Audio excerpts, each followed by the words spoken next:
Mheshimiwa Spika, katika kuanza hotuba hii ninapenda kwa unyenyekevu mkubwa kuanza kwa kumshukuru sana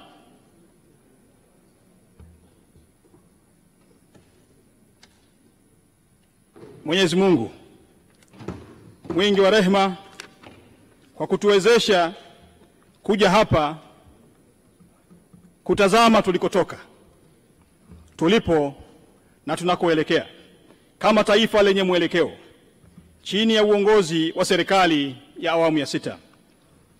Namshukuru Mwenyezi Mungu kwa kutulinda, lakini pia kwa kutupa jukwaa la majadiliano haya ambayo sio tu tunapanga bajeti bali tunachora hatima ya mamilioni ya Watanzania. Kama tunavyofahamu, Tanzania ni nchi huru. Tutatetea bila hofu haki yetu ya kufanya maamuzi yetu wenyewe kuhusu utaratibu wetu wa kujitawala, kama alivyosema baba wa taifa Mwalimu Julius Kambarage Nyerere kwenye hotuba yake ya Tuwashe Mwenge ya mwaka 1992. Na TAMISEMI ndio jukwaa la kujitawala kwa vitendo kwenye vijiji, kwenye mitaa, kwenye kata, kwenye halmashauri, kwenye shule zetu, kwenye barabara na kwenye hospitali zetu. Mheshimiwa Spika, kwa heshima ya kipekee ninamshukuru kwa dhati Mheshimiwa Dr. Samia Suluhu Hassan, Rais wa Jamhuri ya Muungano wa Tanzania, ambaye katika kipindi kifupi ameonyesha kwamba maendeleo yanawezekana, yanaweza kusimamiwa kwa upendo na yakafanyika kwa kasi bila kelele. Lakini kwa matokeo, Rais Samia amekuwa mfano wa kiongozi wa kisiasa mwenye mapenzi na kona zote za nchi hii. Amehakikisha kwamba mwenge wa maendeleo hautakiwi kuangaza mijini pekee, bali kuingia hadi kwenye mitaa ya pembezoni. Na sisi TAMISEMI tumepewa kibatari hicho kuusambaza mwanga huo wa matumaini. Lakini pia Dr. Samia sio tu anaongoza nchi, anawasha mwenge wa fikra za maendeleo jumuishi wa diplomasia yenye staha na mwelekeo wa kimaendeleo. Na sisi TAMISEMI tumepewa mwenge huo si kuutazama bali kuupeleka kila kona ya Tanzania. Aidha, nitumie nafasi hii adhimu kumshukuru Dr. Samia Suluhu Hassan, Amiri Jeshi Mkuu na Rais wetu wa Tanzania, kwa kuendelea kuniamini kuwatumikia wananchi wa Tanzania katika nafasi ya waziri wa nchi ofisi ya Rais TAMISEMI. Ninaendelea kumwahidi kuwa nitafanya kazi hii kwa bidii, kujituma na maarifa zaidi ili kuhakikisha ndoto yake ya kuijenga TAMISEMI iliyo bora inatimia. Kwani mafanikio ya ofisi ya Rais TAMISEMI ni mafanikio ya serikali kwa ujumla. Hii ni kwa kuwa TAMISEMI ni maisha ya kila siku ya Mtanzania. Ina jukumu katika maisha ya kila Mtanzania, kila mwananchi. Mheshimiwa Spika, kipekee kabisa ninakupongeza wewe mwenyewe, Spika wetu wa Bunge la Jamhuri ya Muungano wa Tanzania na rais wa mabunge ya dunia. Mheshimiwa Spika, na wana Mbeya nitakuja kuwaambia huko Mbeya tarehe 26 mwezi huu, wiki hii, nitakuja kuwaambia uwezo wako, nafasi yako na kazi kubwa ambayo umeifanya kwa taifa hili. Mheshimiwa Spika, ninampongeza Mheshimiwa Naibu Spika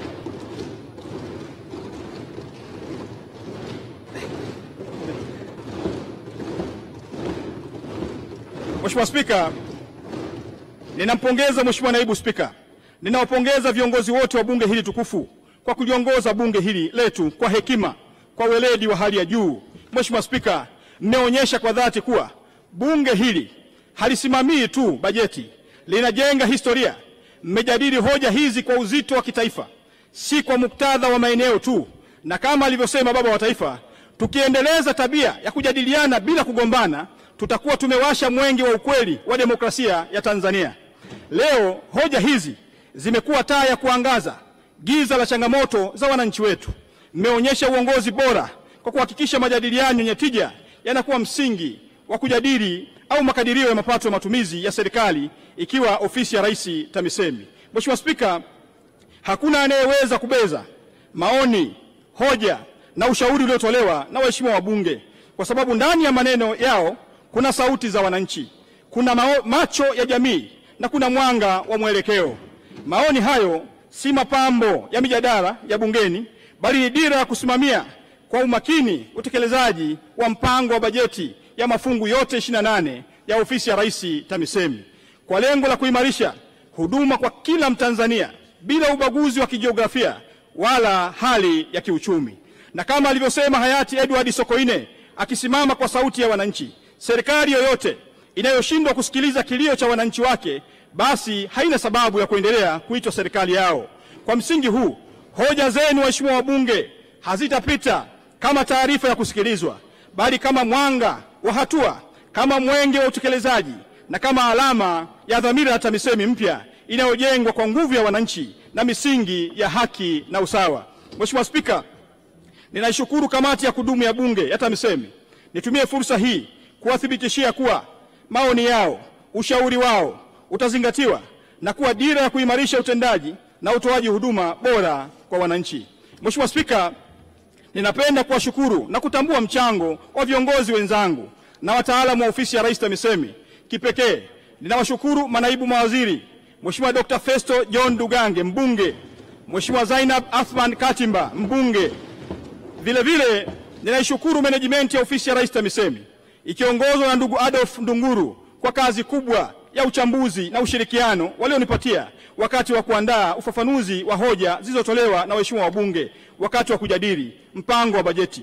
Imekuwa ni fursa adhimu kwangu, Mheshimiwa Spika, kufanya kazi na timu hii yenye uadilifu, yenye watu wenye vipaji, uzalendo, ubunifu na kujitoa kwao kwa dhati kupigania maendeleo ya wananchi.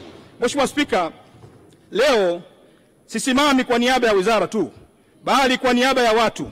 Leo sijasimama kuhitimisha hoja tu, bali kuwasha mwenge wa dhamira, mwenge wa matumaini, mwenge wa mabadiliko. Na kama alivyosema baba wa taifa, mwenge huu sio mashua, bali wa kuangaza hata walio porini. Ndiyo maana nasema tuwashe mwenge wa TAMISEMI. Mheshimiwa Spika, katika zama ambapo taifa letu linahitaji dira, tumaini na utendaji unaogusa maisha wapo walio pembezoni, leo si siku ya kutoa maelezo tu, bali ni siku ya kuwasha mwenge wa dhamira mpya ya TAMISEMI.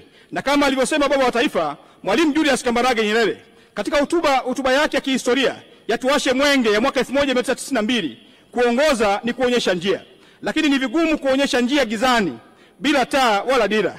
Kwa hiyo leo si mwanga wa takwimu, bali ni mwanga wa mwelekeo wa watu. Leo hatusemi tuwashe mwenge wa maneno, tunaenda nao kwenye matendo. Mheshimiwa Spika, katika taifa letu TAMISEMI ni moyo ya maisha ya kila siku ya mwananchi, na hii ni kwa sababu TAMISEMI ndipo ndoto huandikwa kwenye daftari la shule la kata. TAMISEMI ndipo maumivu hupona katika zahanati ya kijiji, ndipo fursa huinuka kupitia masoko ya mamalishe, na ndipo barabara za TARURA huunganisha kijana wa kijijini na soko la mjini. Kwa hiyo TAMISEMI si ofisi, ni mfumo wa maisha, si wizara tu pekee, ni tafsiri ya kiini cha utawala wa karibu. Kwa hivyo nitende haki leo kwa kusema kwa sauti kubwa na ya faraja, tuwashe mwenge wa TAMISEMI mpya, tusizime ndoto za walio mbali.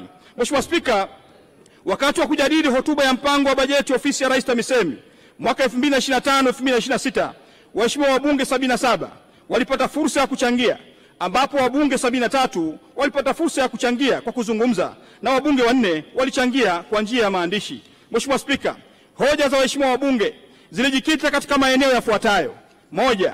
Ujenzi wa ukarabati wa matengenezo ya barabara. 2. Usimamizi na uendeshaji wa elimu msingi na sekondari. 3. Utaratibu na usimamizi wa huduma za afya ya msingi, ustawi wa jamii na lishe. 4. Usimamizi wa matumizi ya fedha za wajibu wa makampuni kwa jamii, yani CSR. 5. Kuongeza mapato ya ndani ya halmashauri. 6. Kudhibiti matumizi ya mapato ya ndani ya mamlaka za serikali za mitaa. 7. Uwezeshaji wananchi kiuchumi. 8. Ujenzi wa masoko na stendi. 9. Upungufu wa watumishi katika sekta ya elimu na afya. Na 10. Usimamizi wa utoaji wa fedha za mikopo kwa vikundi vya wanawake, vijana na wenye ulemavu. Mheshimiwa Spika, kwa kuzingatia maeneo niliyoyataja hapo juu, ninapenda kutoa ufafanuzi wa hoja mbalimbali ambazo zimeibuliwa na kamati pamoja na waheshimiwa wabunge wakati wa kujadili mapato na matumizi ya ofisi ya Rais TAMISEMI kwa mwaka 2025-2026. Hoja za kamati: 1. Serikali ifanye tathmini ili kubaini ukubwa wa tatizo la upungufu wa matundu ya vyoo katika shule zote nchini shule za msingi na sekondari. Mheshimiwa Spika, kwa mujibu wa sensa ya elimu ya msingi ya mwaka 2024, shule za msingi zina mahitaji ya matundu 429,599 ya vyoo. Vyoo vilivyopo ni matundu 240,320 na upungufu ni matundu 189,279. Wastani wa uwiano uliopo kwa wavulana ni tundu moja kwa wavulana 47 badala ya tundu moja kwa wavulana 25, na kwa wasichana ni tundu moja kwa wasichana 43 badala ya tundu moja kwa wasichana 20. Upande wa sekondari mahitaji ni matundu 135,870 ya vyoo, yaliyopo ni matundu 84,608 na upungufu ni matundu 51,262, ambapo wastani wa uwiano uliopo kwa wavulana ni tundu moja kwa wavulana 36 badala ya tundu moja kwa wavulana 25, na wasichana ni tundu moja kwa wasichana 35 badala ya tundu moja kwa wasichana 20. Mheshimiwa Spika, ninakiri kwamba bado tunakabiliwa na changamoto ya matundu ya vyoo katika shule zetu, changamoto ambayo si ya miundombinu pekee bali ni changamoto ya utu wa mwanafunzi, heshima ya elimu na uhai wa taifa letu.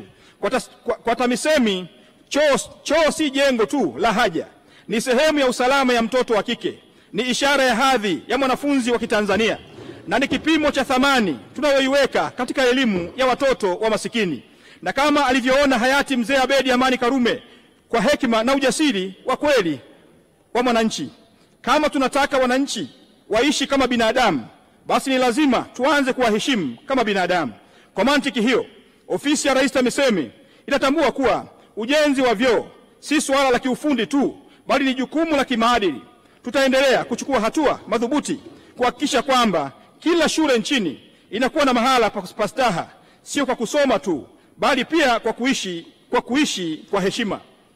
Mheshimiwa Spika, choo cha staha ni haki ya mwanafunzi, ni chozi lisiloonekana lakini lenye kuumiza. Kuwasha mwenge wa heshima shuleni, tuzime giza la aibu ya vyoo visivyofaa.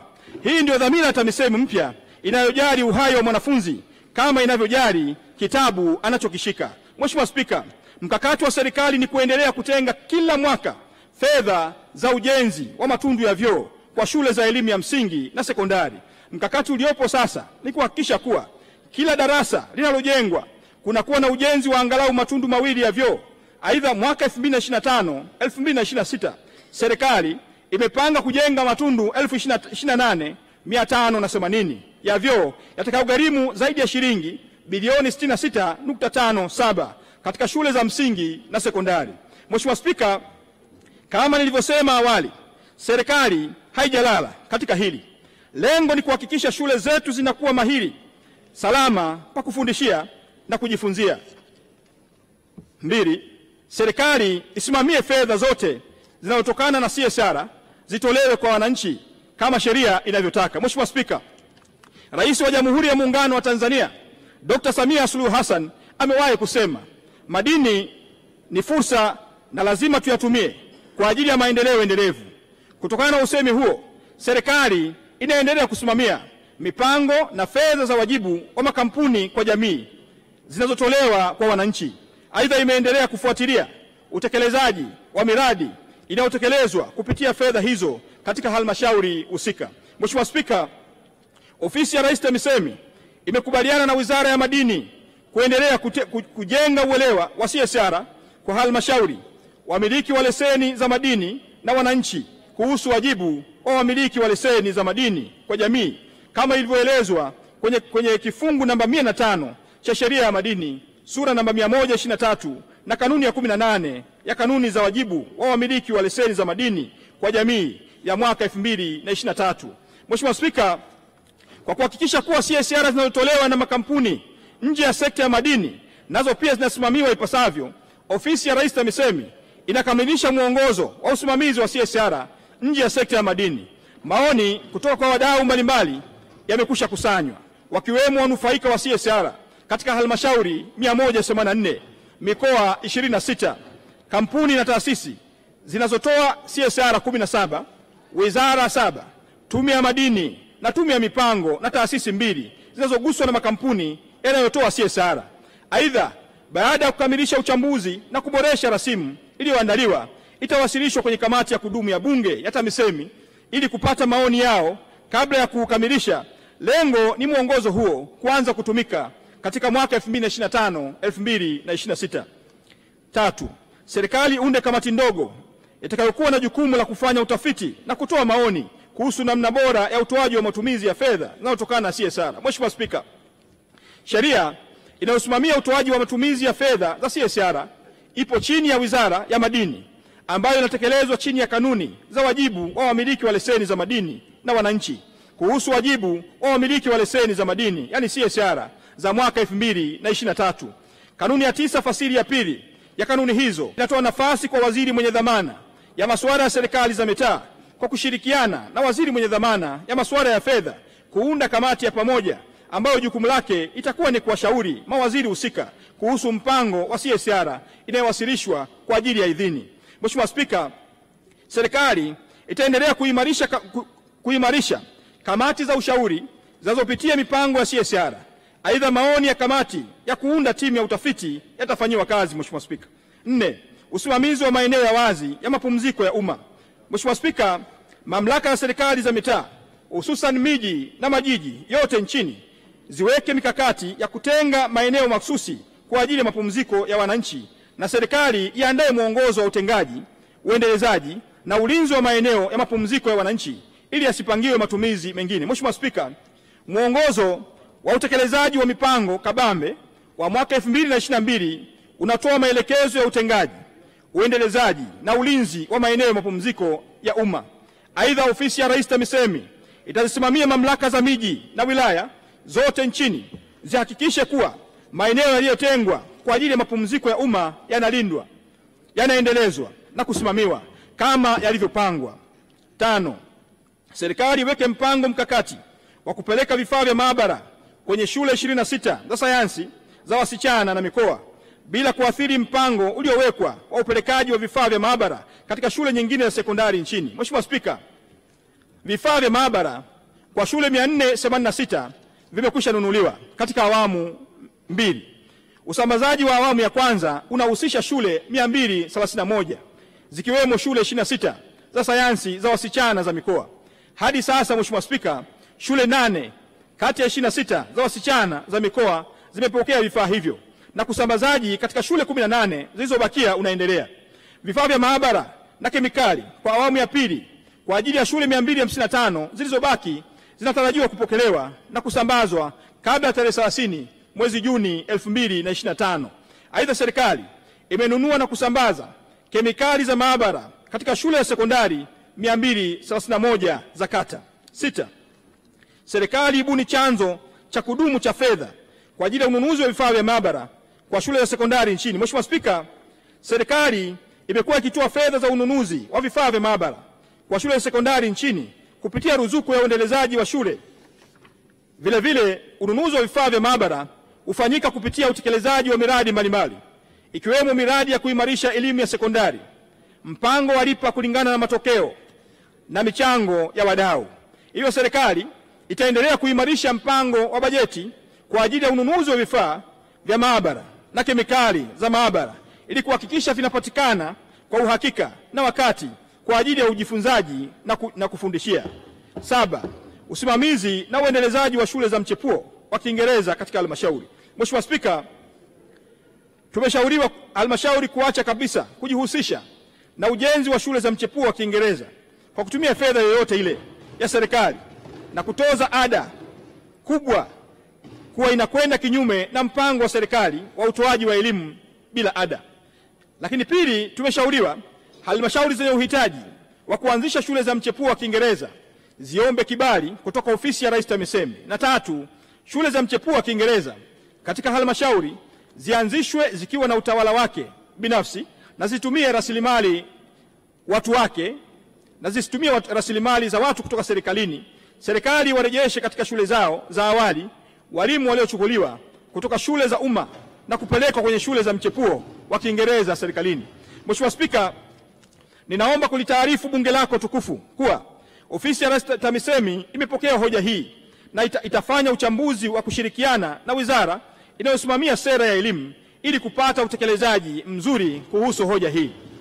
8. Serikali ilipe kwa wakati madeni mbalimbali ya watumishi wa mamlaka ya serikali za mitaa nchini ili kuondoa malimbikizo ya madeni. Mheshimiwa Spika, serikali imeendelea kulipa madeni ya watumishi wa mamlaka ya serikali za mitaa. Katika mwaka 2023-2024 shilingi bilioni 116.08 zimetolewa kwa ajili ya kulipa madeni ya watumishi, ambapo mishahara ni shilingi bilioni 32.22 na madeni yasiyo mishahara ni shilingi bilioni 83.85. Katika mwaka 2024-2025 hadi Machi 2025 madeni yenye thamani ya shilingi bilioni 78.75 yamekwisha lipwa.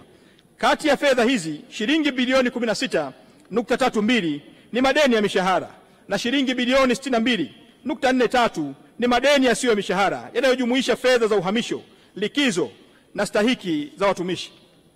Ofisi ya Rais TAMISEMI kupitia ofisi za wakuu wa mikoa, Mheshimiwa Spika, imekamilisha zoezi la uhakiki wa madeni ya watumishi yasiyo ya mishahara kufikia mwaka 2023-2024. Lakini nasisitiza kuwa, Mheshimiwa Spika, zipo halmashauri 36 zimeonekana zina uwezo wa kulipa zenyewe kutokana na mapato yao ya ndani, na zielekeza Mheshimiwa Spika zilipe mara moja. Na zile halmashauri 145 zisizo na uwezo, taarifa ya uhakiki wa madeni Mheshimiwa Spika imekwisha wasilishwa Wizara ya Fedha kwa ajili ya kuendelea na hatua zinazofuata. Mheshimiwa Spika, serikali imedhibiti uzalishaji wa madeni mapya ya kimshahara kwa kuingiza kwa wakati watumishi wote wanaoajiriwa kwa mara ya kwanza katika payroll ya serikali, kwa kuhakikisha marekebisho ya mishahara yanafanyika kabla ya mtumishi kupata barua ya kupanda daraja na kuingizwa kwenye payroll ya serikali, posho za watumishi wanaokaimu madaraka. Aidha, uzalishaji wa madeni yasiyo ya kimshahara yamedhibitiwa kwa kutoa ruzuku kwa ajili ya gharama za likizo, uhamisho na stahiki za viongozi. 9. Utengaji wa fedha za mikopo ya vikundi vya wanawake, vijana na wenye ulemavu inayotokana na 10% ya mapato ya ndani unatofautiana kati ya halmashauri moja na nyingine. Kuna halmashauri ambazo zinatenga fedha kwa kutumia mapato ya ndani yote, na kuna halmashauri ambazo zinatenga kwa kutumia mapato ya ndani yaliyotengwa kwenye fungu la maendeleo. Serikali inashauriwa kuandaa mwongozo mmoja utakaotumika kwa ajili ya kutenga fedha hizo katika halmashauri zote nchini. Mheshimiwa Spika, tumeipokea hoja hii.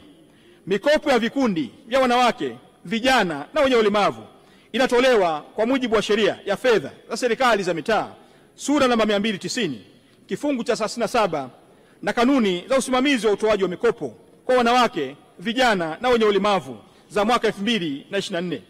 Kwa mujibu wa sheria, Mheshimiwa Spika, mikopo hiyo inatengwa kutokana na 10% ya mapato ya ndani yasiyolindwa ambayo yanajumuisha kwenye fedha za maendeleo za mapato ya ndani ya halmashauri. Aidha, ofisi ya Rais TAMISEMI ilikwisha toa maelekezo mahususi na kuwafundisha wataalamu katika halmashauri zote nchini wanaohusika na utoaji wa mikopo. Vile vile ofisi ya Rais TAMISEMI imekwisha toa kwa mara nyingine maelekezo hayo kwa mikoa yote kwa ajili ya kukokotoa mikopo ya vikundi vya wanawake, vijana na wenye ulemavu. 10. Mamlaka ya serikali za mitaa nchini ziendelee kubuni vyanzo vipya vya mapato mbali na tozo za ushuru wa mazao na ambayo havitawakandamiza wananchi. Mheshimiwa Spika, ofisi ya Rais TAMISEMI kwa kushirikiana na Wizara ya Fedha imeandaa mwongozo ambayo inawezesha mamlaka ya serikali za mitaa kubuni vyanzo vya mapato vya ndani kulingana na fursa zinazopatikana katika maeneo husika.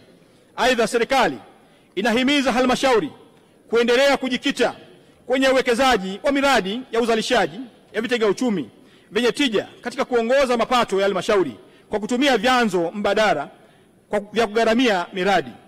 Pia ofisi ya Rais TAMISEMI inaendelea kutoa mafunzo kwa mikoa na mamlaka ya serikali za mitaa kuhusu namna ya uibuaji wa vyanzo vipya vya mapato, kuwezesha uandishi wa miradi ya kimkakati na matumizi ya mifumo ya kielektroniki katika kuongeza ukusanyaji na udhibiti wa upotevu wa mapato. Mheshimiwa Spika, kutokana na hatua hizo, bajeti ya mapato ya ndani ya halmashauri imeongezeka kutoka shilingi bilioni 814 mwaka 2020-2021 hadi shilingi trilioni 1.35 kwa mwaka 2024-2025, sawa na ongezeko la 66%.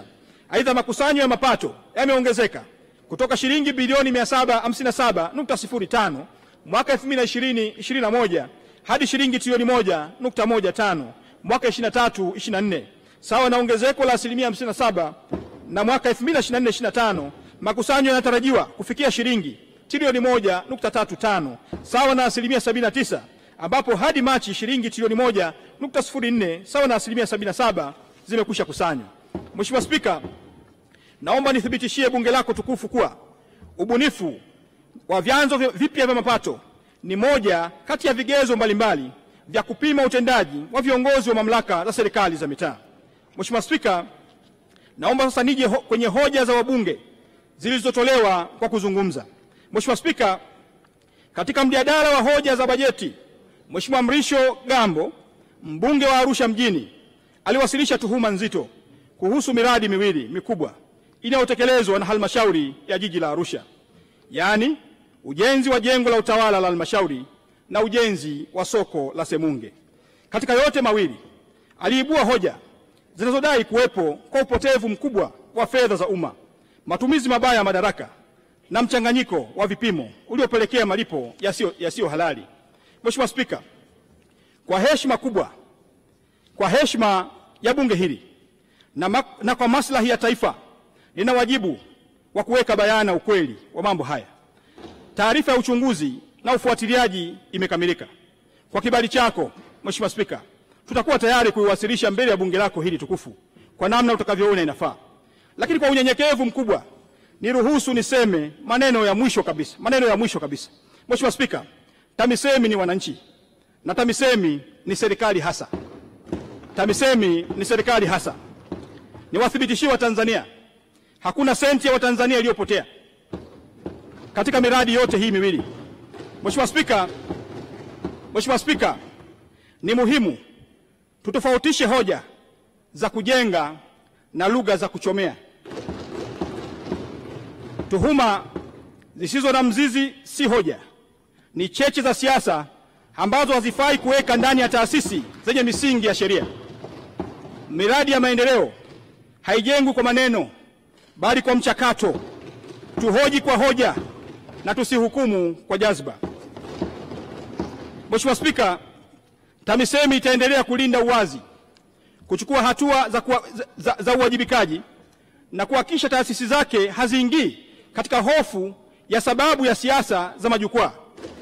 Kama kuna jambo la kuchunguzwa, tutalifuatilia hasa, lakini kama ni juhudi za kuwaza visasi kupitia minong'ono ya kisiasa, serikali hii haitatoa nafasi hiyo.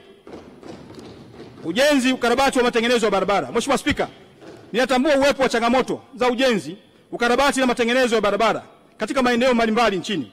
Katika kushughulikia changamoto hiyo, serikali imeendelea kutenga fedha kupitia TARURA kwa ajili ya ujenzi wa matengenezo na ukarabati wa barabara, ambapo bajeti imeongezeka kutoka shilingi bilioni 275 mwaka 2020-2021 hadi shilingi bilioni 772 mwaka 2024-2025, sawa na ongezeko la asilimia 180.8 ya fedha ya ndani.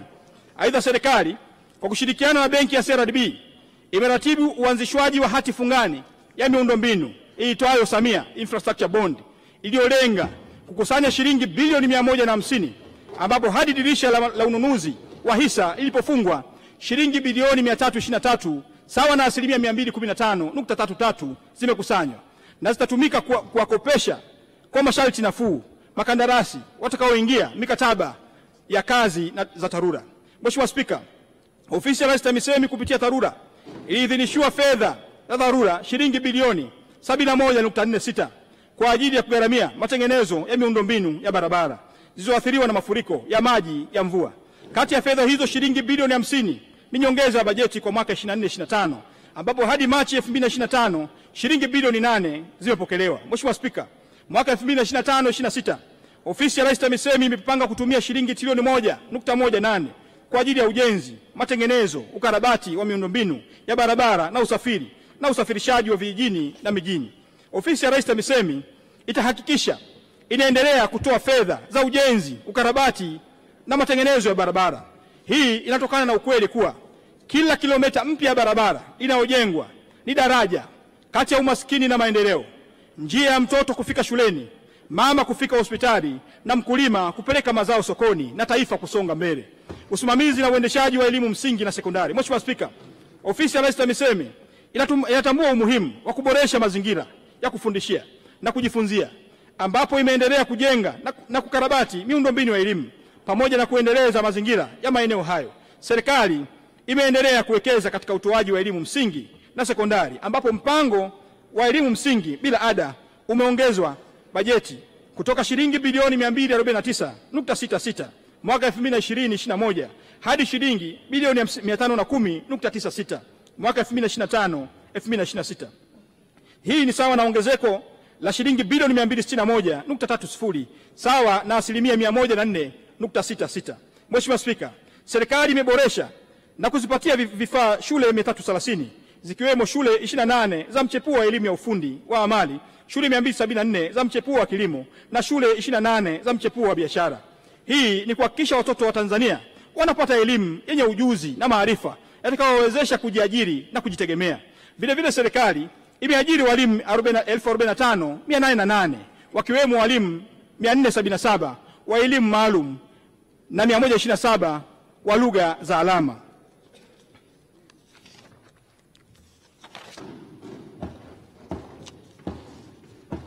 Mheshimiwa Spika,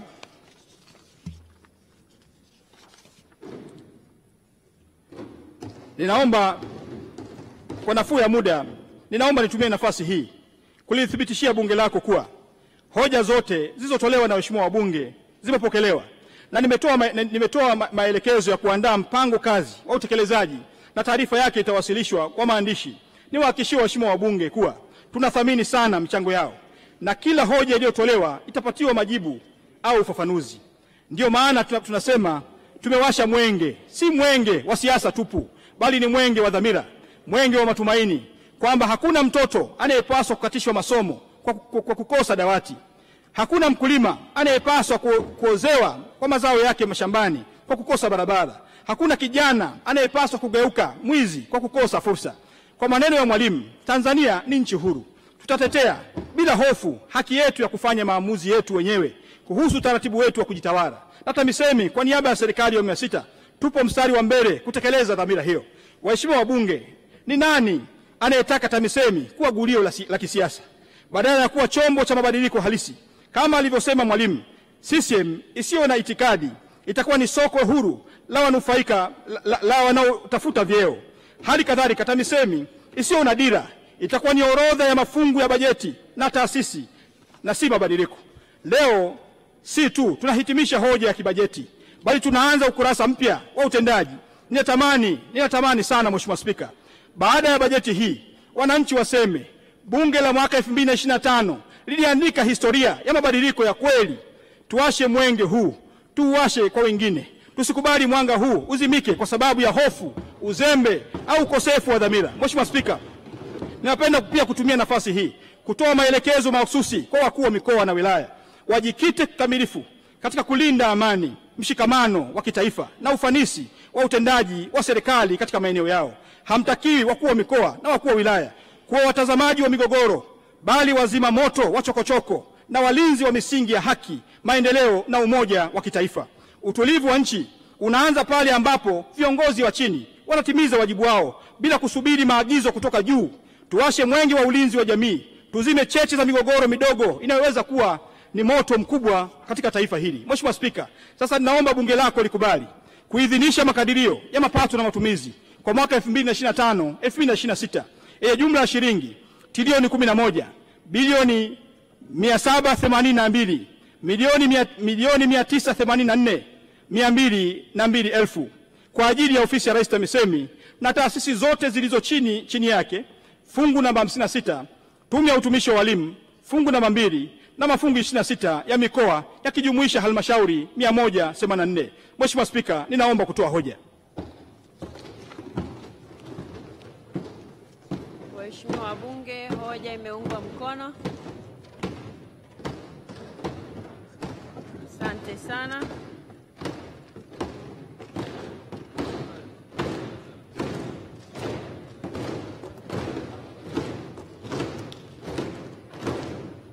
Waheshimiwa wabunge, Asanteni sana. Sasa tunaendelea, katibu. Kamati ya